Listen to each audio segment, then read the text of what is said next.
Well, let's call this meeting to order. Haley, can we get a roll call, please? Commissioner Archer. Here. Commissioner Lorge. Here. Commissioner Finneman. Here. Commissioner Husnick. Here. Commissioner Huntash. Commissioner Roberts. And President Winnick. Here. Ask everyone to rise for the Pledge of Allegiance.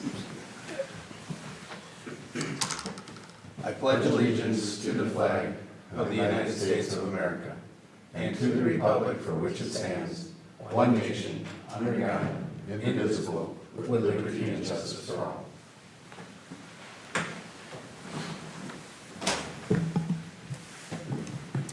All right, I'll look for a motion to approve the agenda. So moved. Anyway, move in a second. All those in favor? Aye. Aye. Hello, Blake, welcome. All right, that passes. So we're moving on to approval of the minutes from August 13th. For motion on that? So moved. And do we have a second? I'll second. All those in favor? Aye. Aye. Opposed? All right, motion carries. Moving right along. Potential land purchase, discussion only. Dan, do you want to take us into that? Yep, President, members of the EDA, if you recall from the meeting that we had in August, at the end, there was a discussion point that got brought forward for the potential purchase of some additional property here within the city. The city was approached by a landowner down by the airport. Billy, want to cut me in for 1 second? And they asked the city if we were interested in purchasing a piece of property, and as part of that process, we kind of looked at it. And in matching it up, we looked at the EDA as part of their, your guys' business, or not business plan, but work plan, has the development of a future business park as part of that. So we kind of looked at this potential land purchase and kind of looked at it from the public's perspective, like what would be the public intent for the land purchase. One of the things that came to mind would be the development of a future business park. Granted, when we first put the future business park on the work plan, one of the tasks that were associated with that was kind of doing an inventory of current assets that the city owned, current city-owned land parcels to see if one of those parcels would fit. But with the purchase, excuse me, I should probably turn on my computer here. With the purchase, with the ask coming forward to see if the city was interested, that kind of started the process of seeing if there is interest on the EDA's perspective to look at this particular parcel for a future business park within the city of Forest Lake. Also just want to bring everybody up to speed on the city of Forest Lake does currently have a business park. It's down here. We currently have some lots that are available. One of the challenges that we do see with this current business park is the lot size. Currently what we have down here are lots in the approximately 3 to 6 acre size. They're a little small for a lot of uses that we're seeing. We're seeing a lot of requests come forward, and Chris may speak to this as well, but probably more in that 10 plus acre range for, if people are looking for land. 3 to 6 is pretty much a pretty small area of land. So again, this kind of would fit in that potential, kind of giving us a nice little next level up in terms of businesses looking for Forest Lake. Or would also allow for a spot for an existing business within the city of Forest Lake to expand onto a bigger site if they are growing. Rather than having them look outside of the city, we'd be able to keep and retain existing commercial development here in the city of Forest Lake on this potentially larger acreage site. One thing also with municipal owned land, I was at a meeting last week where Greater MSP was there. And they were saying at the meeting that they're seeing a lot of requests from site selectors and from developers for city-owned parcels. So they're seeing more requests as they come forward. The first thing they're asking for is where are the city-owned or municipal-owned parcels within, what Greater MSP covers. That was brought forward, but they also kind of quickly caveat that out with typically if a site selector or if a developer is looking for a city-owned parcel, they're typically looking for let's make a deal. They're looking for some type of incentive to get them to go to that particular parcel. However, he brought that up in the fact that there is movement within the market to kind of look at municipal land as probably, to help potentially position a city above other cities in terms of its site selector is looking for a spot to potentially locate a business. The intent tonight is not necessarily to get down into the brass tacks of price and, exactly what the layout's going to be. It's more to kind of gauge, is this fit kind of the vision for what the EDA is envisioning for, a future business park? Is this the area of the city where we want to focus, future economic development or kind of business park activity? As we kind of go through the process, there are multiple steps from a public perspective in terms of what needs to be done to purchase land. You got to figure out the financing aspect of it.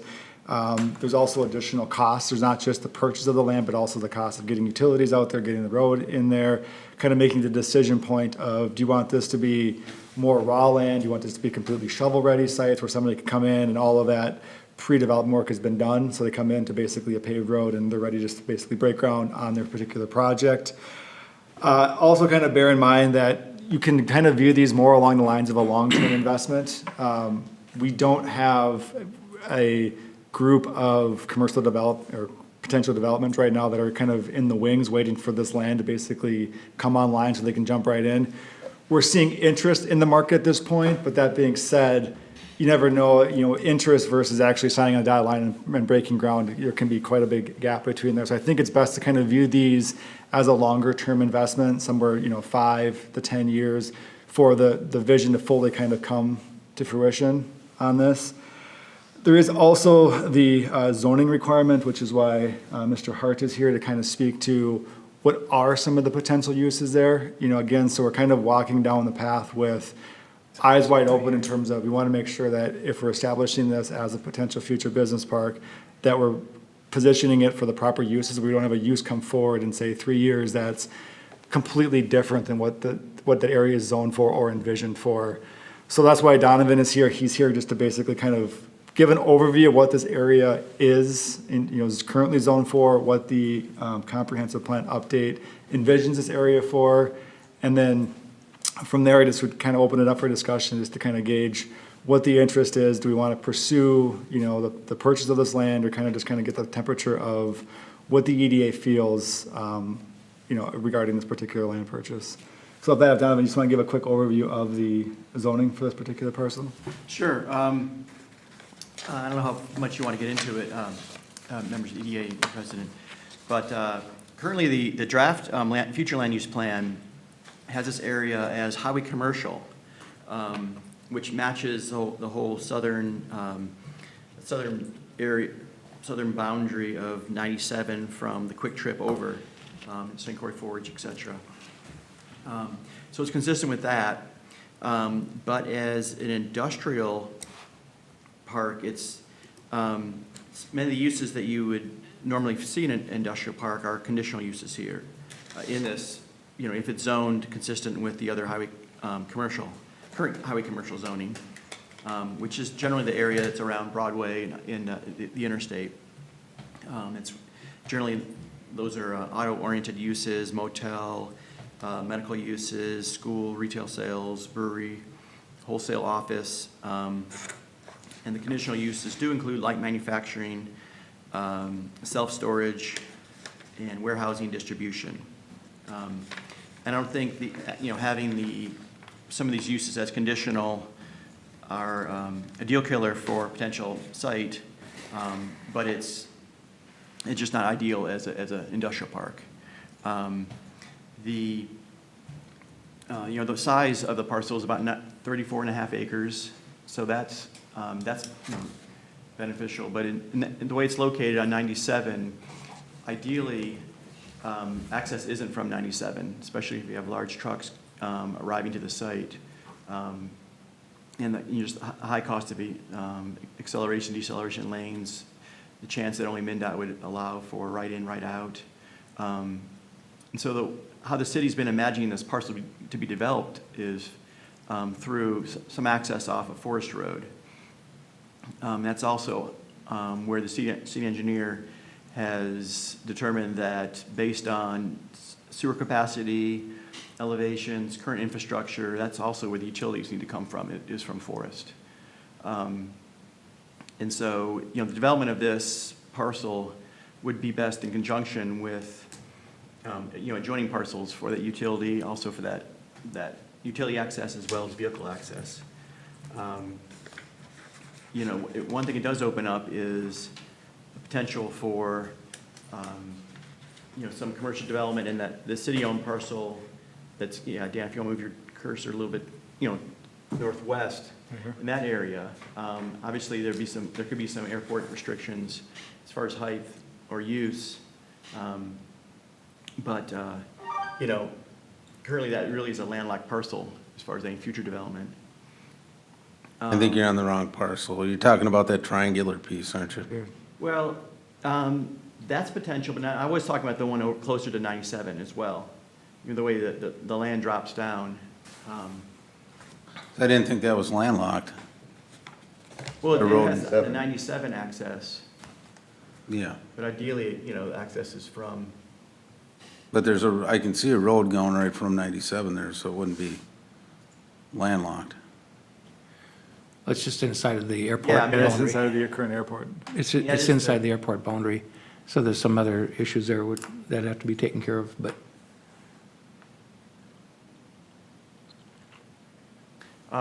and so that's, in a nutshell, that's what I see with the land use and a brief mention of the utilities. All right, thank you. I guess we'll open it up to the EDA for some discussion.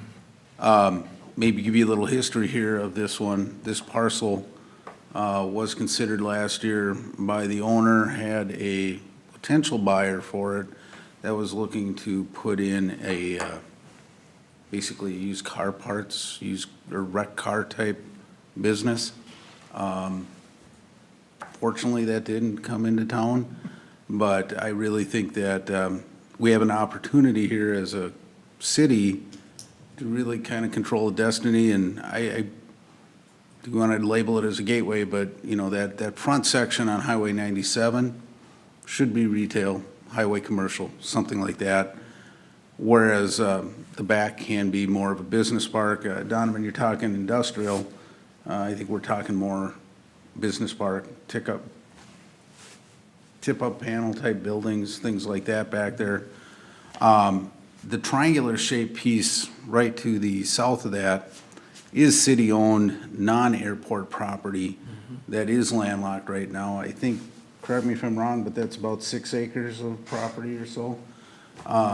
So any type of development on this would open that up as well to some commercial type uses. And obviously, anything that starts here is going to also get that next parcel that we've been talking about, some momentum to go there as well. But I personally think that we've got a great opportunity here at a price that is very reasonable. And I don't think we can discuss that right now, but we have a willing landowner that doesn't want to be in the development business, doesn't want to parcel it out, but wants to sell this as one chunk. And what you hit on to begin with, if you're going to build a new building, if you're going to invest millions of dollars, you're going to look at, what city, what can you offer me?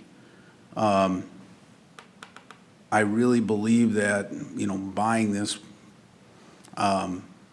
is going to open up that opportunity where if you're going into the private real estate market, looking to put up a 100,000 square foot building, something like that, what can that seller offer them?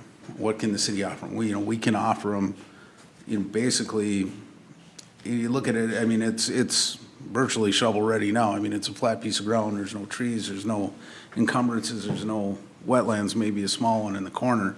But I think somebody that's looking to go and do something in the short term rather than long term, this is a nice piece of property. But I'd like to open it up to further discussion or questions. Well, I have maybe both. The land that's our industrial park down by Flower right now, we've got it platted off and divided into 4 smaller pieces. You can certainly, I've drawn outcomes for combining the usage there. On the left one, right off the Fenway, there was the potential of 50, 60,000 square feet of function. The same happens with the 2 pieces that are between the Flower Ice Rink and going north. You put those together, you have that kind of potential. I'm not sure why we're not marketing them as larger pieces of property. They do have their limits as well, but that's a lot more than just the 4 small sites. 97 is a real slow burn. 97 is problematic. 97 is just a tough one to get any kind of marketing idea going off of 97. I understand lots of reasons why a city might purchase land. A city might take excess land to MnDOT and be a transfer mechanism to bring it into private development. That would be a reason to purchase. You might have an obstacle within a larger development that's stopping everything. That would be a reason for a city to purchase. And I can make a great case for eminent domain as well, but that usually pushes too far. Or you can buy something at 5 cents on the dollar and make some sense out of it. But this is a real slow burn. It's got all sorts of things to be solved. I don't know why we're not approaching this from the point of view of our combination work with the county to figure out some sort of appraisal of how we work things here with the county and make a real assessment of how we work this, because we are tied to the Herrick land, we are tied to the McCullough land, and it does tie to 97 in a very clumsy way. If we don't look at that and see how we're solving that, then I don't think we should even be talking about this piece of property. I see no value in being the landholder and holding it for 5-10 years when the landholder can just hold it for 5-10 years and we'll look at it again. There's just not a marketplace on this piece of property that's successful right now. So you're trying to buy a future inventory, and we have other opportunities in this town that should be pressed forward that are more vital and more able than this particular piece of property. So we started talking about working an appraisal or a study with the county on Herrick and this piece of property. That doesn't seem to move forward. We shifted over to the city land down south. And even there, this comes to our table before we're solving that. We have active things that we should be talking about, and this to me should be a non-starter, no purchase. I see absolutely no value, no reason for the city to become a landowner for a very long period of time holding this piece of property. I just can't. I'm sorry you see it that way. Columbus just sold a piece of property on 97 for quite a bit of money. Well, we've seen look where they other are. small pieces coming in, Look where mile this away. is. Look at the future right away. Look at 97. Look how it does its curve. Look how it goes up over a hill. Pay attention to And 97. if you you're watch gonna have lots of MnDOT, that's problems. going to be a 4-lane here. They've scheduled that. Someday. It's coming soon. Well, I'm not enticed to be something holding land for somebody else's sake. We can get it later. It's not worth buying now at all, as best I can tell. So you'd rather have a used junk car parts place? No, that'd be another bad move. There's multiple bad moves, but bad moves But, might I be mean, buying if as a well. private developer sells it to somebody, we can't control the destiny of that piece that is coming into town. So I'll move on this because there's a threat of something worse? Is that our logic here? No, I think we have a great opportunity.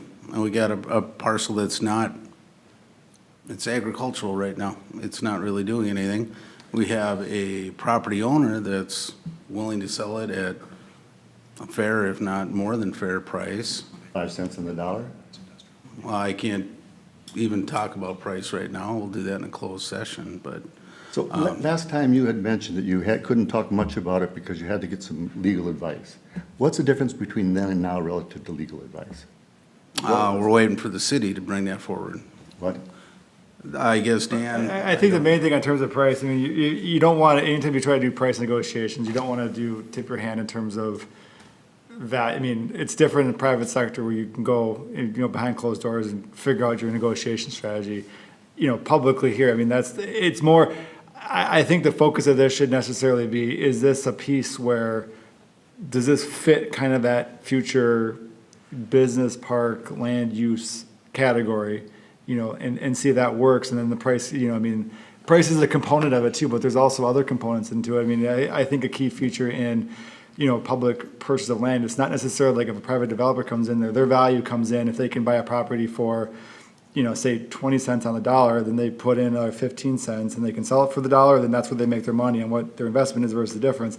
On the city side, you're also looking at it from, if this is generating X amount in revenue in terms of taxes at the current use, but the future use down the road is, 10 times that because the value of the property goes up, the tax collections on the property go up, then you can supplement, you don't have to sell it for quite as high a value because you have a longer term recoup on your investment. So I mean, it's a little bit different when you look at it from the public perspective. Now, granted, I'm not saying price is a non-factor in this, but there's also additional prices from not just land purchase price, but what is the price of getting utilities brought in, or what is the price of getting a road in there?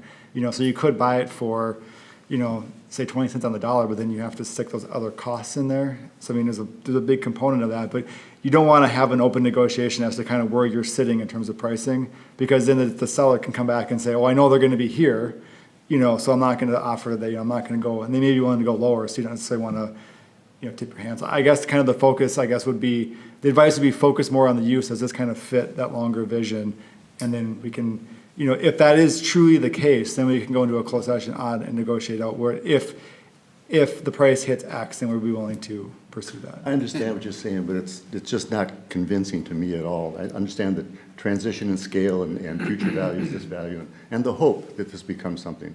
But the Well, and key if you look factors of at- doing things that really change this site and make it marketable to a point where we really hit all those things is down the road, is 97 Solutions, is understanding the rest of the properties in the Forest Road entry. It's all of those things before you even think about buying something like this. Well, if you look at Fenway, that you were pointing out, it's encumbered with a lot of wetlands. You The only can real avoid that. buildable property you have there is next to the ice arena. And, are we going to limit, the potential growth of the Fenway fields or another sheet of ice or anything else there? I don't think that's a good choice. Well, You've those got are houses simply- buffered right along there as well. Those are simply available as assets. It can go either way. I pushed the idea of Fenway Fields up in that territory as well. Yeah. But you don't have to worry about necessarily the wetlands down against Fenway. That's not a precluder. That's a solvable proposition. Do we have other lands that we can talk about for industrial? Yes, work up through Herrick and work up through the McCullough land from an internal way, and you've got a whole other source of development potential there that can fit the business park idea. We go down south to the land we already have and think about the business park notion that already sits there. We Well, and just that have plenty business of park would be totally opportunities. different than this. Why is that? You're talking retail off of 97. Retail off of 97 and then tip up buildings behind it. When you come off of Headwaters, I think we got a real prize there. We're not, those are gonna be much more office. I say let's let the private owner hold it for a while and let's see a future that's more clear and then think about possibly buying it then or not at all. Let private development take the game. You gotta have good reasons for a city to suddenly become a landowner. Got a real good reason. Shaky. We got a great reason. We got a great offer on, or price on it. Well, we and- don't seem to hear that, but Well, that means you have to say we wanna move forward and we can go into a closed session, okay. so. Well, you've heard my opinion. Anybody else? Well, I like it. Sorry, Finn, but I think it's a good piece between, I don't want Headwaters to become industrial. I like the idea of south of Headwaters someday when we talk about another freeway entrance. That's so far off. This could be the in-between piece for something light industrial with an, Might well be there. Jenny. It'll be there. and come in off of Forest and would give us a reason to fix the Forest entry on 97 somewhere down the line. I don't like the idea of the the owner selling it to somebody like a car parts place that we don't have any control over unless it's a special use permit or something. Your control is through the zoning. No matter who owns it, that's the control, is the zoning. I think sitting by the airport, to have a light industrial in there, I'm not keen on the retail along 97, but I think that'd be a very nice light industrial park. The industrial makes sense near the airport, there's no question about that. And I think it does meet zoning if they wanted to put a car, or what they were talking about, just due to the fact that it is an auto-associated business, which you mentioned would go there. Right, yes, a highway commercial type zoning, yes. would be- So, anyway. But yeah, I think the other thing is we're also putting a buffer next to the airport with being able to use the 6 acres of land as well that the city owns. If it is tip-up concrete buildings, or if it is some type of light manufacturing that goes in there, I think that's probably the biggest and best use of abutting land to the airport. So I guess a couple things. I can see both points on getting into the property business and not. A couple concerns I would have is, so not, and it's tough to make a decision for me personally to say, not knowing the price. That is it a good buy? Sure, the whole airport property, back in the day, that was a no-brainer because it was a hell of a buy. Obviously, it doesn't sound like it's quite to that extent, but do you take these things off the tax rolls for 5-6 years? I don't know what the taxes are being generated off that property. It's agriculture, it's probably not a whole lot, but there's something there. That would be a concern. The whole 97 piece is a concern to me as well. What's going to happen there? I would like to see, I agree with you, Ben, retail would be great there, but I just don't see MnDOT being real open to having more entrances and cross-traffic right there. I don't know. And you Ryan gotta, can maybe and you have to have that for retail. That's what's gonna drive the retail. Well, but you're looking at like Quick Trip is, kind of where I'm thinking with the frontage road there, but I don't know, Ryan, do you have any thought on? So obviously with development along this corridor, there's gonna be traffic control changes in the future. What that means at this point, I don't know. Will Highway 97 be 4-lane, 3-lane divided road? Would it be, roundabouts at Fenway and something in between there? And 61, in your current comp plan, it discussed the intersection of Forest Road and Highway 97 to be a grade separated interchange someday with no access to Forest Road. Obviously, we have a business that's staked in the ground since the last comp plan, so, that obviously would change a lot. And then emergency access to the backside of North, or City Hall here for fire and fire rescue, they need access to North Forest Road too. So does it eventually, maybe thinking outside the box, look at realigning Forest Road and coming up and aligning with one at the Floral Bay or Fondant and have a roundabout there and a roundabout at Fenway to maintain access along the 97 corridor and allow, movement freedom too. That's all gonna depend on a lot of things and timing and what else might have been advanced is maybe does 180th already been advanced, which would help relieve some traffic at 97. Those are all the things that would be factored in that. Obviously the site's close and rich in utilities. We got water main along the south side of 97 all the way across the property. Sanitary sewer down Forest Road. We could connect into it on the north side of Interstate or on the south side of Interstate and bring it westward. That manhole there at Forest Road at the dead end stub of southeast corner of Interstate is approximately 21 feet deep. 1999, the city had a plan to extend that westward. That was never constructed as part of all the utility expansion through here. You got it. So that's kind of your utility situation. Obviously drainage would be pretty easy to accommodate in this area. You got a dividing, almost like a continental divide right here. The wet area that you see on the west side of the property all drains northwest through some drain tile. The other area to the east, we have a drainage and flowage easement that flows under cross culverts under Highway 97 and eventually through the deep ravine up through Clear Lake. So that's kind of the utility background. The whole traffic components it's nobody would know until you would know what use you're planning for and stuff like that. But And I think, Blake, to speak to your loss of revenue on it, you'd lose the tax revenue, but you would gain the rental revenue from the ag portion of it. We get a reasonable or fair amount from airport itself anyway, so we wouldn't be losing on a year-to-year basis that way. We'd probably be coming out quite a bit more ahead than we are now. But I really think that, there is good potential to see something take off here within a couple of years. I mean, once we get this marketed at deed and get, basically a shovel-ready type site. And Chris, maybe you can comment on that, but what are you seeing in activity there, Will? So good afternoon, President Winnick and members. We do get inquiries on a regular basis. I send Dan maybe one or two every couple of weeks, I think, that are looking for shovel-ready sites. And candidly, within Washington County, we don't have a lot of shovel-ready sites. We've got a lot of vacant land, but we're limited on sites that could be ready to to be developed in 30 to 60 days, and so I would love to see us do more of that type of work.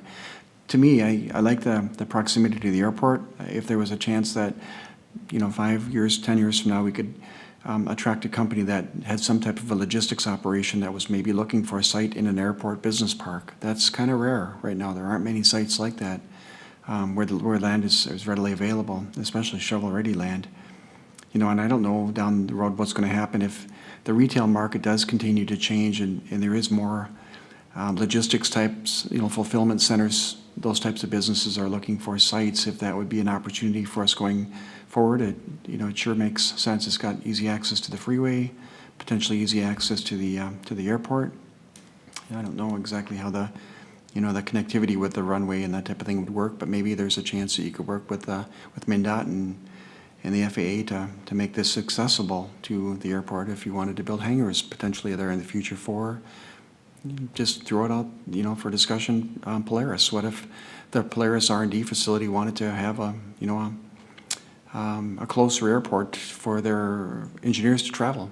This would be a good spot for it. So there's a lot of options out there that are maybe even we haven't thought about yet that could be coming in the next 5 to 10 years. So there's certainly a lot of change happening in the retail sector. So to me, to have sites available for logistics and fulfillment centers right now makes sense. So, of course, this one has got a lot of amenities close by. So, Well, some thoughts. I think another advantage is, there's no neighbors close by. You're not gonna be building in somebody's backyard, things like that, so. Well, you can paint lots of futures for this, and I'm just suggesting to you all that it can stay in the private marketplace.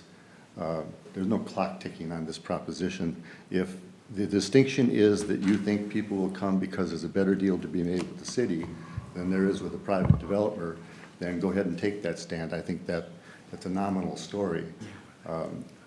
Unless you really want to take it on the chin and give land away for $1 and stuff. If the marketplace is there, it will come to the private developer as well as it'll come to the city. That land is available. I'm not going to spend time just being fearful of a bad use coming to town because I think, like Sam says, we can control that. It's just, how about this? How about this? There's no clock, as I say, ticking on this that I see. We could go through this process with the county and come back to this piece of property that we've shifted away from and make that analysis with the county so that we can see all of these issues that I think I have in my mind, that I think Ryan will see a lot of those issues as well, and I'm just waiting to see others, note that, again, this thing is buying something for the long-term future, and I don't think we have to do it now. There actually is a clock ticking on this. Why is And we that? have an offer on the table. They're not gonna keep that there forever. They could decide to market that again. Chris, are you seeing the same thing, that when businesses are looking, they're looking for government-owned land, they're looking for shovel-ready sites? Yeah, more President than- Winnick, that is true, but more than anything, they're looking for shovel-ready sites. They won't wait for us to figure it out. They want to know that if they do decide that this is the location they're gonna decide on, they want to be able to move really quickly. And businesses sometimes will take a long period of time to make that decision, but once they make that decision, they've usually got to move really fast, and it's for a reason. They've got a customer that's got orders that they got to start producing on, and they want to really move fast.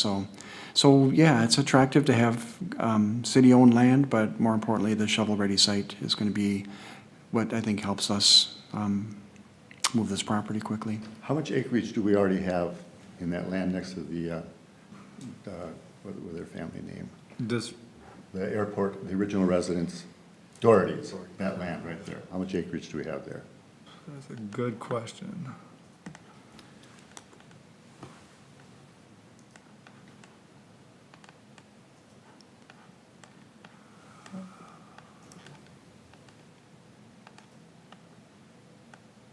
Are you talking the airport in general, or just? No, just that quadrant that you can approach from 97, saying that we already have this idea that everybody's trying to maintain by picking up even more land. We have a portion that the city already owns that has a lot of the attributes you're talking about.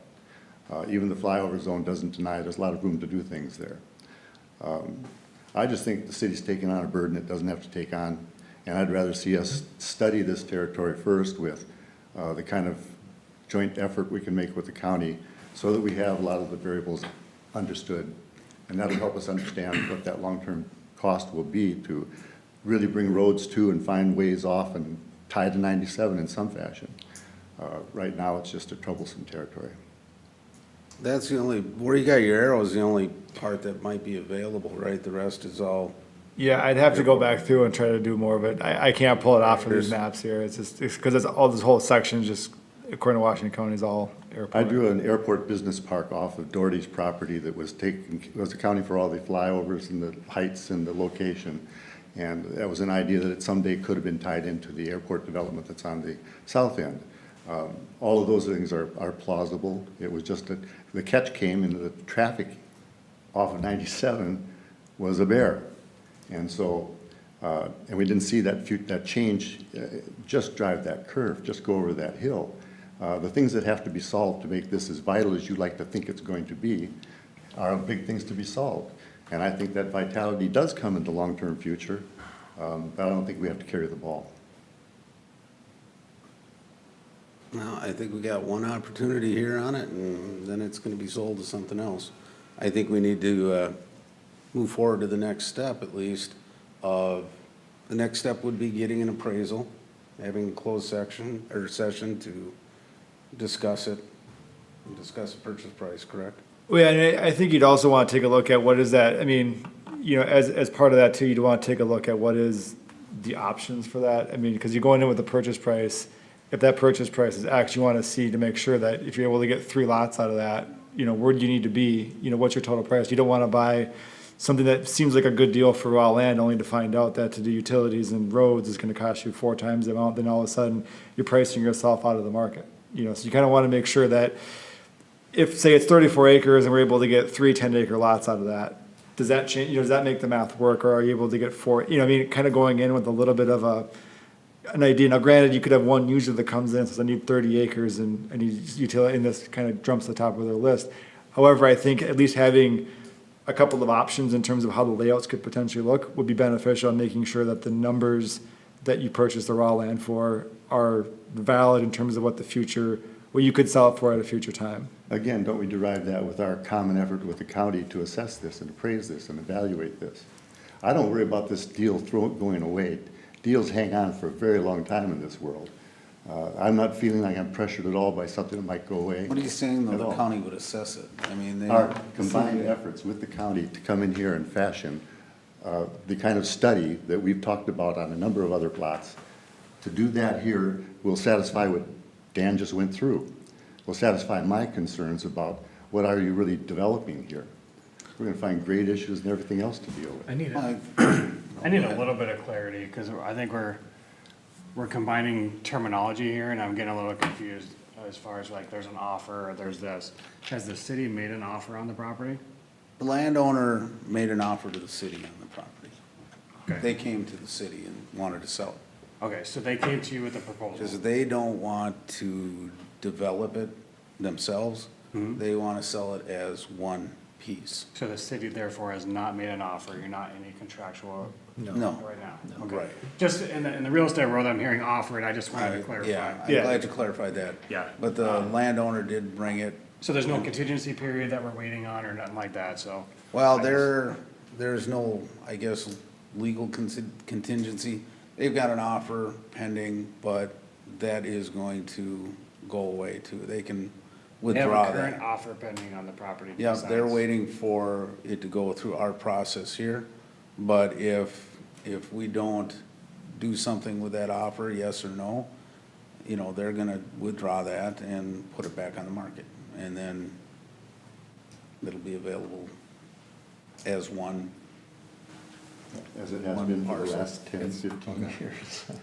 That's why I don't see it. I'm trying to understand, let them do that. I mean, it's their property, and if they could sell it, I don't know how we would be able to sell it any quicker. You know, that's really the whole thing about it, unless. Well, I unless think you're we looking at have the some sort of a resources to project. sell it quicker. We also have the fact that, you know, we can section that up. We can sell it in 5 acre or 10 acre. We're not trying to sell a I think whatever 34-acre piece of land. it all boils down to just exactly how much money we're committing the city to in this case. And I agree with the development issues there too. Kind of running a sewer or an easement across, I would assume it'd be the Herrick property or something like that. Those are expensive propositions and it might be a fairly reasonably priced piece of land, but after that, we really need to look at all those things. Well, Ryan, we've got a water running through there. I mean, we can run sewer too, right? We wouldn't need. But the So- other thing is, what are you gonna pay for the easement? Sewer that is coming down Forest Road, you want to either connect into that on the north side of Interstate or the south side to run parallel with their lot line. So if you can pull the GIS up again. So if you zoom in on the interstate properties, you can see the green line is this existing sanitary sewer. So right there, that manhole is just over 21 feet deep. If you came across there, you could serve the property that way, or if you came in the north side of interstates, you'd probably go along the north lot line of interstate and install a new manhole over the existing line. No, down northeast corner of interstate. Right, oh, right here, And then sorry. you would just install a manhole over the line and then run parallel with the lot line. You could service it that way. Water main you could bring off of Forest Road or off of 97, obviously depending on the user use. Eventually you want to loop that just so you have redundancy in the line. But that could come, not all at once, but sewer would have to come from Forest Road. What about, on the other side of 97? I mean, would sewer there help the residents as well, or where? So that's a manhole there on Fond. It's just ballpark about 8 foot deep, but you see the white or the yellow line coming into it. That's force main. That's bringing sanitary sewer all the way on the north side of Clear Lake, that private road area. It brings all that sewer back around the lake and then through here, and then we jet up by gravity and get to another lift station that's picking up all the Fondant area. Then before it pumps over to the Met Council line. So to bring a large user in that area, you would certainly have capacity issues and have to upgrade that pipe. Oh, with the other lift station being 20-some feet deep, if we continued that gravity line over, could we pick that one up and eliminate a lift station there? Well, so which one are you talking about? So if you came from Forest Road with a gravity line onto this property, being that that one's already 20-some feet deep, would you be able to pick up that Fondant Avenue lift station and eliminate it? No, because the lift station, you gotta zoom way west. The yellow line is a force main. So that force main, you can see how far that's being forced. So your grade, you would never pick this back up. So because. Well, that's it's- being pushed towards Fondant, right? Yep, but that's also a series of another lift station.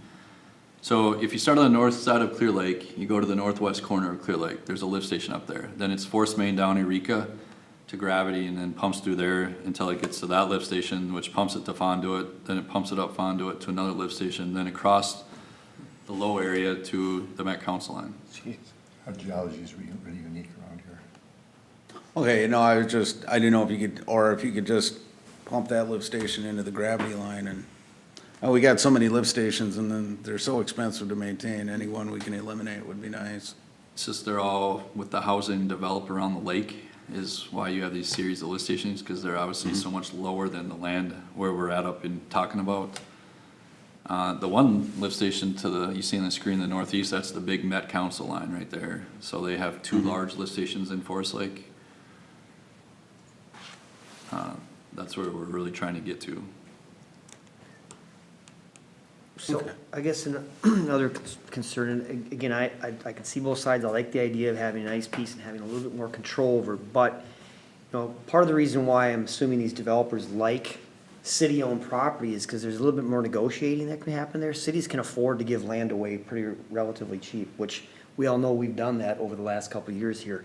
I'm trying to think of other than these two outlots out here, has a city sold any land where they've actually made some money off it other than $1 in the last?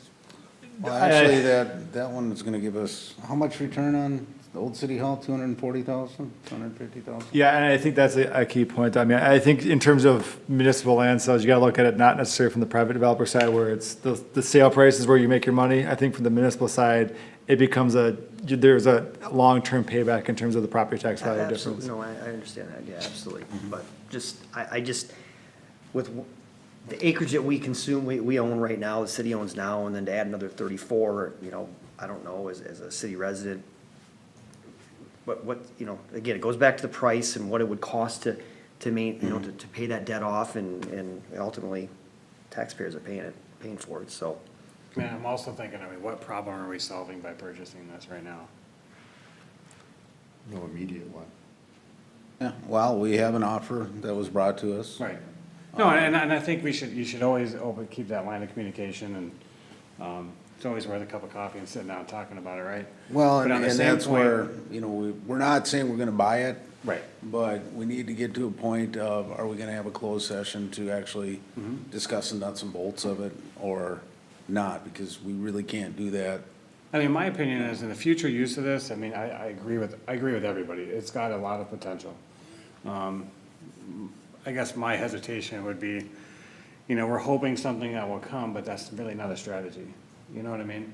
So I guess I'm kind of on the fence. I see the potential, but you can't base it on hope either, so. Well, Does it hurt to have a closed meeting and kind of? There's only certain reasons you can go into closed session. That's why you have to do, you just can't, just walk into a closed session on a regular meeting and have that conversation. There's gotta be a reason for the meeting to be closed, and the discussion of real estate prices is actually one that is allowable for closure. I guess kind of what I'm hearing, and one thing to bear in mind, I've recently heard a developer speak, and, when they do analysis of sites, they actually look at the price of land as the last component of it, because they say they want everything else to line up. They want to make sure that it fits their vision for their use, is it in the right location? And then they say, based on all of that, then they go looking for land, because they said if you lead out first and you kind of find this parcel and you try to wedge something in, that's typically when projects don't necessarily work out. And maybe just having a conversation about just, if this were to go to 3 10-acre sites, it fills a need within the city from terms of the next kind of size land availability for, let's say there's an existing business in town that's looking to expand. They come to the city right now, they say, where's the next spot in land that's shovel ready? I'm gonna say, we don't have one of those available at this point, which may make them move somewhere else, and then we're losing a potential employer. Conversely, if we have 3 10-acre sites that are here, we can at least go back in and have a negotiation session, or have a conversation about the actual land price and say, 3 10-acre sites potentially is gonna generate, again, back of the napkin math, X amount of property tax revenue, your payback term on your full land purchase price plus development is, there's a lot of calculation figured into that component of it, but at least then you're kind of setting the table for a successful project versus kind of let's purchase the land and, kind of figure out those details after the fact. So maybe at least having just that conversation of like, what would be the vision for, a 10-acre site? Because this would fit 3 10-acre sites on it, but is that going to be enough to generate enough revenue long-term to make the infrastructure improvements and the purchase of the land pay back? Now, is this also a site that, if we decide to move forward and at least have that conversation, is that something where we could use the county grant options to really kind of dig into that and use that available money to kind of help us figure that out? Absolutely. That's the intent of it, is to use the grant dollars to do those feasibility studies, to determine what, like a master plan or utility plan, what would it look like, and, how much could we sell it for? Those are perfect uses of these grant dollars. Okay. And it could be something we could start marketing immediately too, through deed, through signs, anything. I think by moving forward, at least having that conversation, we have the option to bow out or move forward. So, I think if we're just having a conversation and see if the feasibility is there, and with the due diligence period, that would probably be negotiated in the contract to do those studies. I don't see a reason why not to move forward, I guess. Yeah, I'd like to hear numbers, that's the thing, and it's agree. pretty difficult to say, oh, this is great. As far as the location and everything, and the proximity to the airport, that's exactly what we're looking for. But there are some other issues, and the Highway 97 thing is a problem, there's no question about it. Or you're gonna be crossing some other property where you're gonna have to buy an easement and run the utilities across there. And if I remember correctly, you have a gentleman at the airport that's looking to bring in some higher end clients with his hangars and some more professional people coming in. So I think that is a really good fit. And I guess my other question is, if we had in the last 180 days or last, 12 months, how many businesses are looking, that we've had an inquiry about looking for a larger parcel? I mean, I haven't kept a spreadsheet of them all. I mean, and they vary by region. It's not like they've specifically come in, pulled me aside and say, I'm looking for X, Y, or Z. They're usually general inquiries like Chris will forward on, but, Yeah, it's fairly consistent. There's 4 or 5 that come to mind right now that are looking for sites.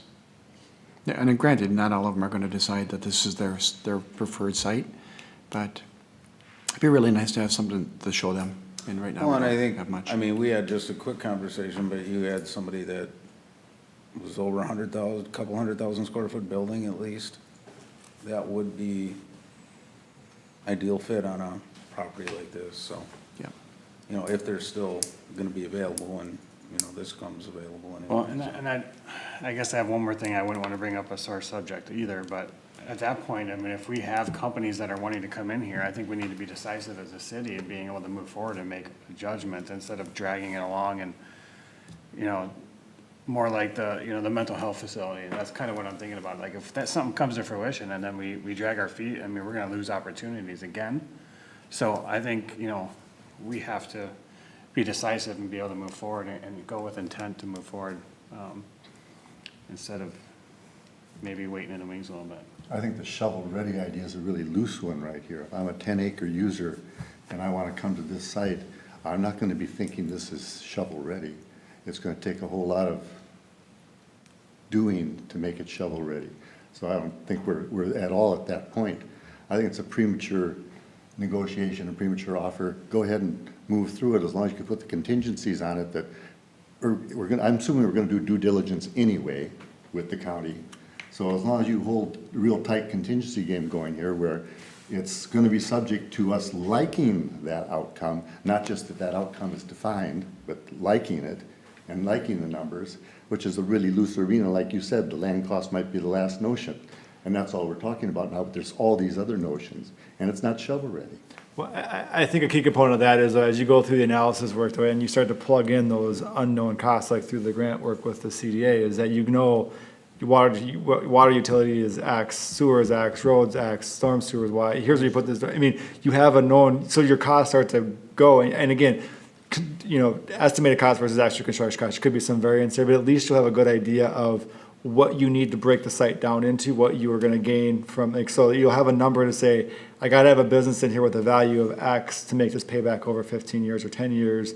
And then you got to run the analysis of if I don't play this out for 10 years, I'm carrying that liability in terms of cost. So I mean, the land purchase price, yeah, it's a key component, but I think just as critical are those infrastructure improvement costs, because you may get a good deal on land, but if your infrastructure costs are out of the park, the deals goes upside down quickly, and if you don't consider those at the beginning, you're stuck with a piece of property that's And then, tough to and then develop. how do you plan for the infrastructure, not knowing exactly what would fit in there? I mean, you just can't arbitrarily put streets in there like you would in a residential development. You'd want it to fit what wants to go in there.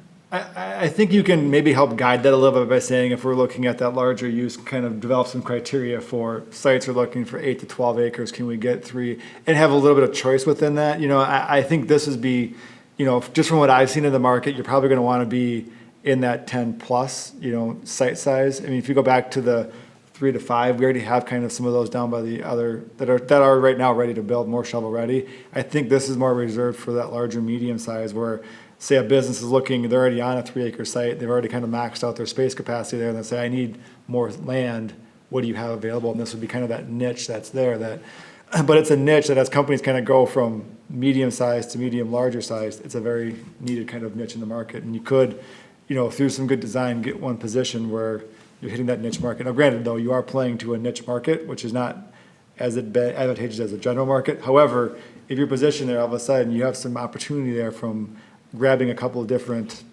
businesses that maybe would not consider Forest Lake long-term. So it's all going to be kind of dependent upon the full cost of what that full improvement is to see if the numbers actually work out. And I think just for reference, but is that interstate site a 10-acre site, or what is that?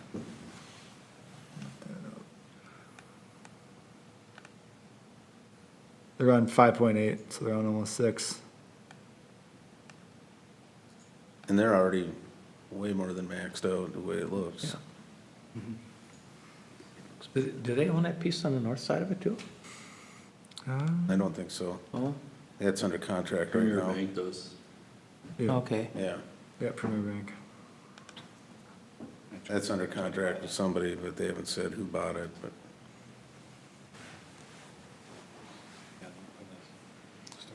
So do we have kind of a general consensus that moving forward to the next step and have some discussion on actual numbers?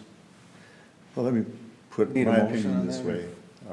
I can be wrestled into setting up that ongoing discussion. But I'm certainly going to be always inclined to set some pretty high standards to what we have to understand before we actually commit to anything.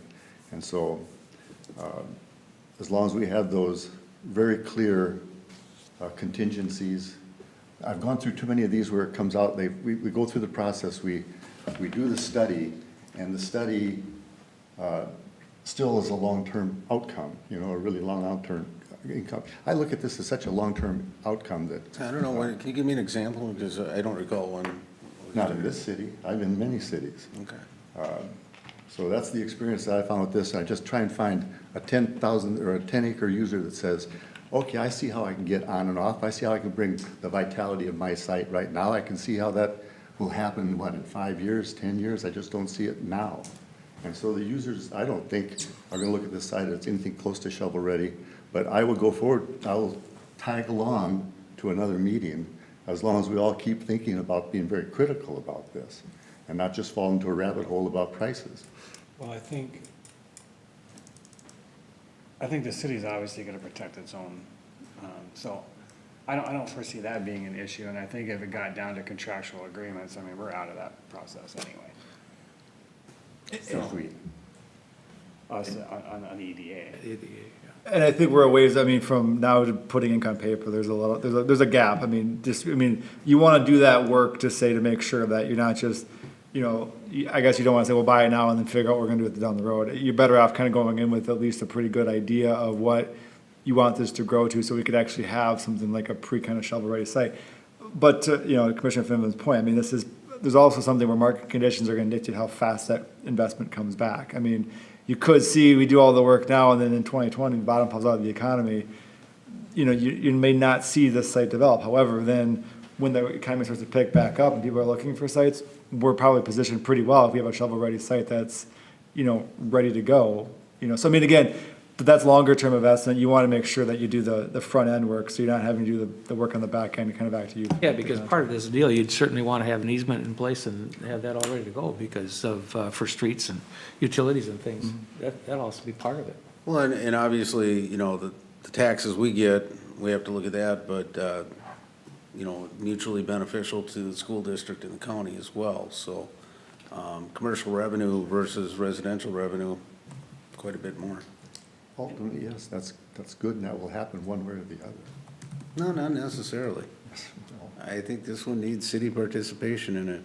Everything we've been seeing, you know, they're looking towards the cities. I mean, you got state of Minnesota, you got DEED that's out there trying to get businesses, trying to bring jobs in the area, and, you know, they want to work with local governments. They don't want to work with private developers.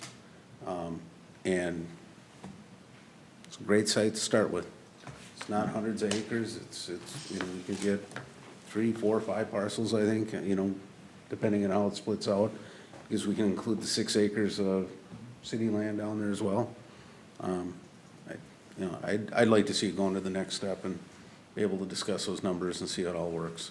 Hey, Chris, just a quick question for you is, the turn times on those grant opportunities, what does that look like as far as timing and motivation? It's really quickly. If you're looking for less than $10,000, it's at a staff level, we can turn it around in less than a week. If you want more than $10,000, then we take it to the CDA board, and that's once a month, so every 30 days. But I was gonna ask another question back, if I could. Is there any way to find out if there have been any soil tests done on the site, or at least in that area, so we have some ideas what the soil might look like? I don't know if Ryan would know. I think we'd have to check with the landowner to Yeah. see what.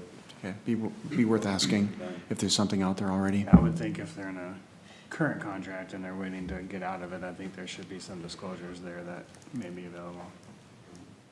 And I think too, a key component of doing grant application work is just to make sure the landowner is agreeable to allowing that to happen. I mean, you don't want to force upon, you know, which I'm assuming if they're offering it for sale, they're gonna let us do the due diligence of letting us do that pre-work planning on there, but you just want to make sure that you're not forcing a grant opportunity or redevelopment opportunity on somebody that has no idea or no desire for that. But I would assume in this case, they'd be agreeable to it. Yeah. Good point.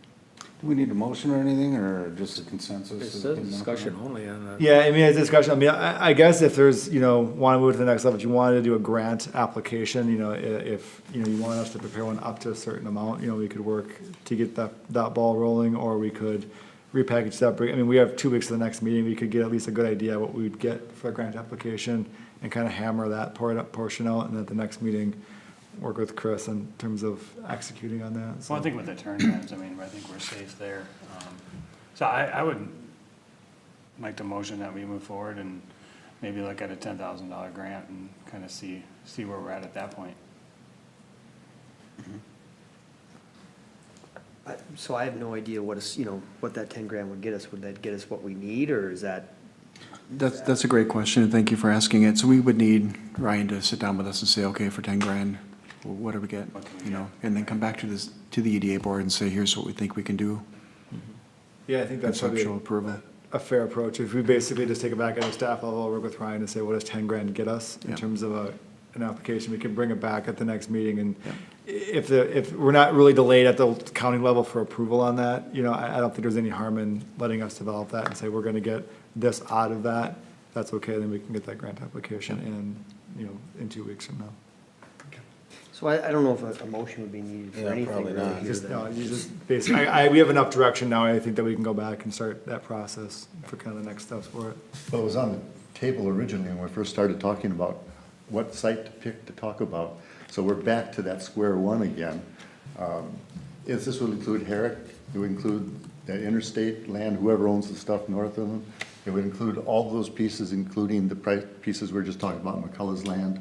And then it would include all the way up to the city land itself that's next to the Doherty's house.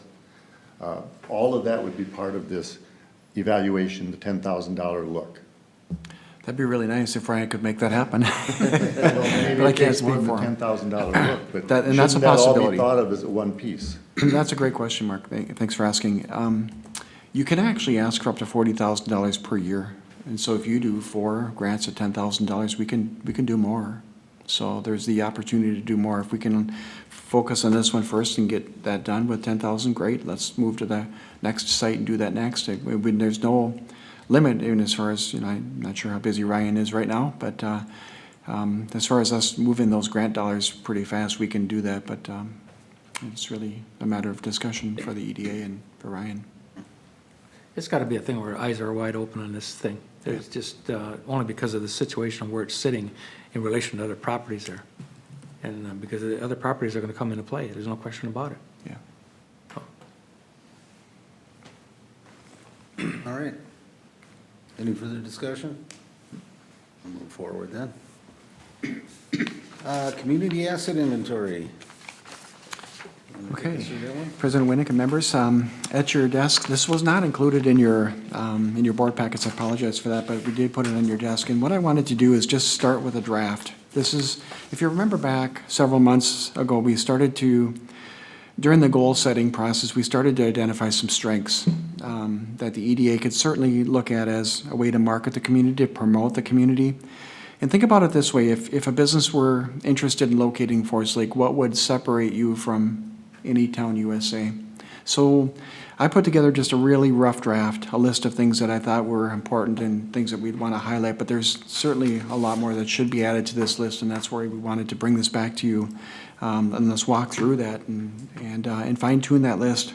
The goal, of course, is that we're working on goal number 3 of the ED work plan, which allows us to move this general list of amenities and assets to that next level and start building a promotional marketing piece around that, and then even go digital. What's the digital rollout look like in terms of attracting businesses and talent? What is it that we can offer?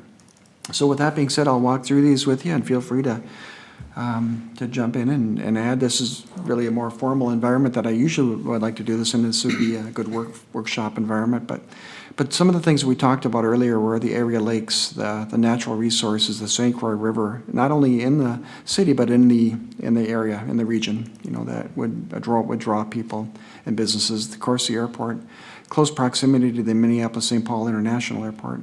The Polaris R&D facility is just a short drive away.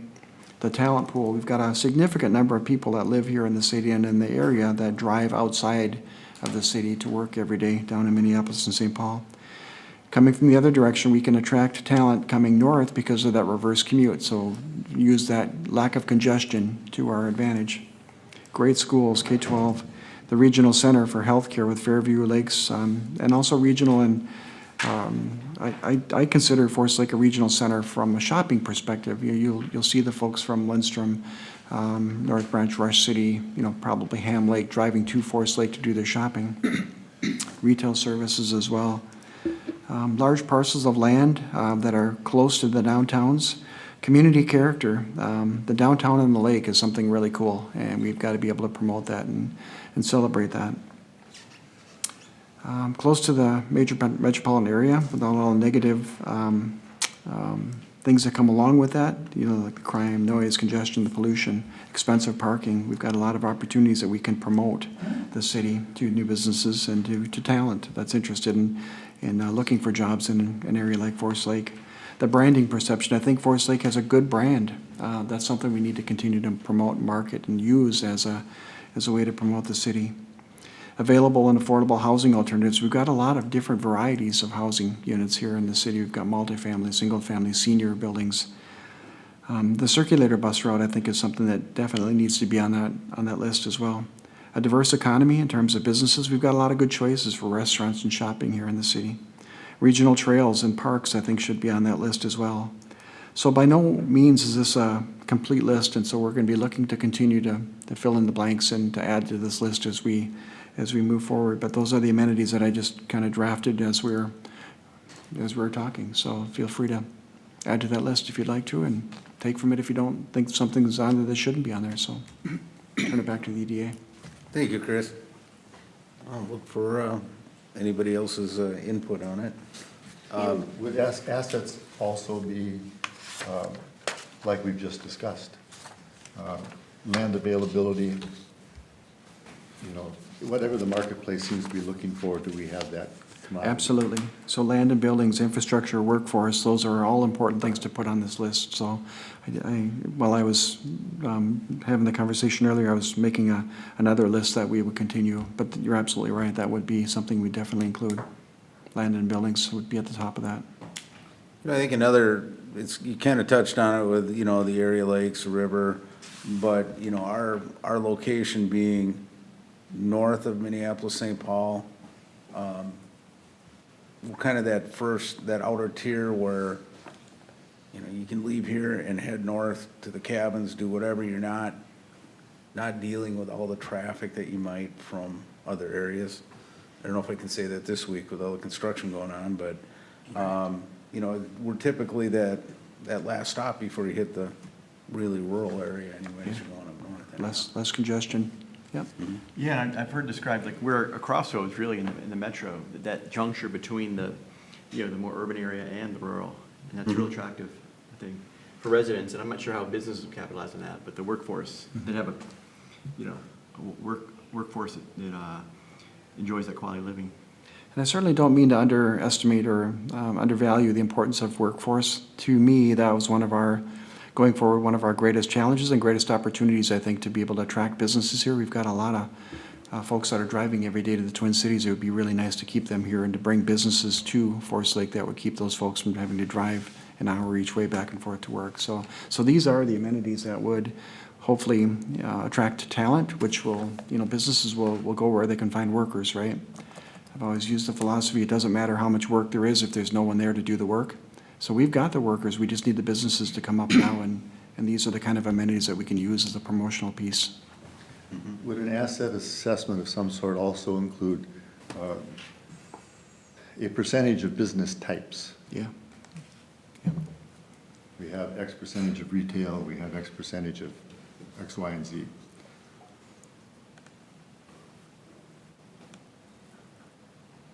Yep, these are good. I think, you know, one of the things that new residents, I guess more than businesses, but businesses are trying to attract qualified people, but, you know, the variety of trails and other, you know, more adult park type things that we have around here and the connectivity to that. Chris, when you talk about assets, are we talking about inventory, or are we talking about assets as something different? So what I tend to do usually is I start with a draft list of these assets or amenities, as you might call them. And then what I would want to do is to continue to build the marketing and promotion piece around the enhancement of these assets. You don't have to make this stuff up, you've got it. And this is a really attractive amenity to a lot of folks. But how do you take that to the next level and use that as a marketing piece? And so this I would begin with as the inventory, and how do we make it even better? How do we enhance that inventory? Thanks.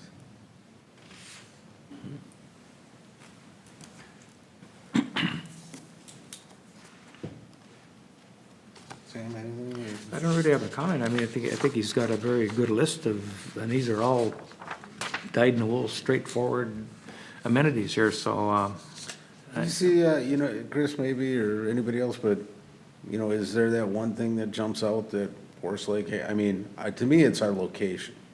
I love the location, but to me, I love the downtown. I think you've got a downtown on the lake that has character. That's not common. You don't find that in Roseville or Apple Valley. I mean, to me, that's one thing that really separates Forest Lake from any town USA. So a way to build and enhance your downtown and use that as an amenity, I think is really cool. Is there anything that, on this list that sticks out that we're missing? Like you see in other cities? I mean, is it community college? Is it? We could certainly talk about weaknesses, but one of the things that I would suggest is one of our things that we would like to build on, and I think it came out during the. Dick.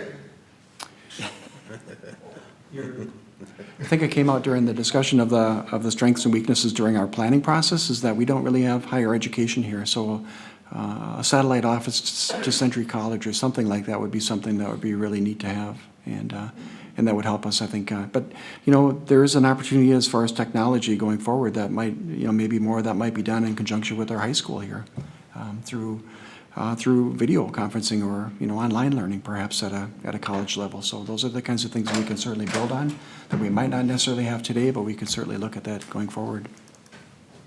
All right. Like the fiber optic network that's running through, the That's a great capacity one. of that? I don't have that on the list, but it certainly needs to be.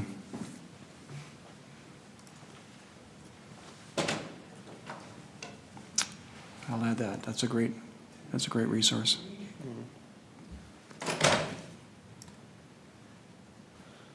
Affordability versus downtown? So in terms of the buildings that are available perhaps, or? You know, buildings, you know, rent, apartment rent, Yeah. you know, I think just in general, we're kind of at a little different tier than Roseville or St. Paul Yeah. would be.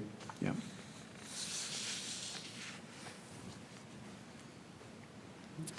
Anybody else? So with your permission, then I'll continue to work with Dan on fine-tuning this list. We'll bring it back again, perhaps at the next workshop or next EDA meeting, whenever we can find some time, and then maybe fine-tune it and finalize it and see if this is kind of where the direction you'd like to head, and then continue to work with Dan on building marketing and promotional materials around this list. Make sense? Yeah, Okay, thank you. all right.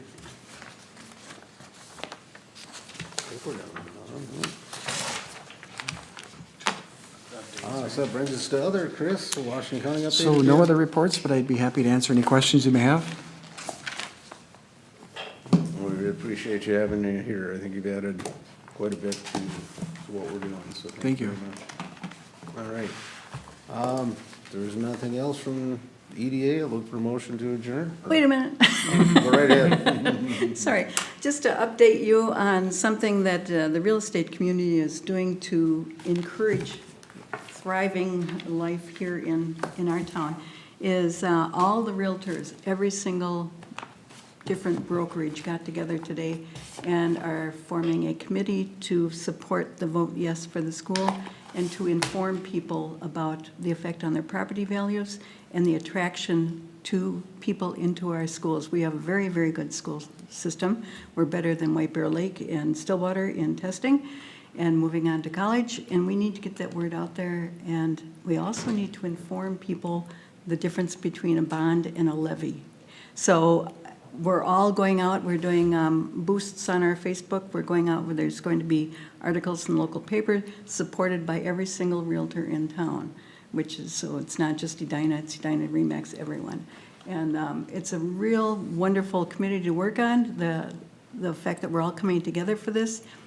And I like the idea that maybe we can tap into that same committee if there's a need in the future that we want support from the business community. We've got this network that have already worked together on this, that we can get support from all the realtors. All right, well, So, thank you for that good for update. them. It's nice to hear everybody's working together Yep. on that. Hearing no other updates, we'll look for a motion to adjourn. I'll make a motion to adjourn. We have a second. All those in favor? Aye. Meeting adjourned.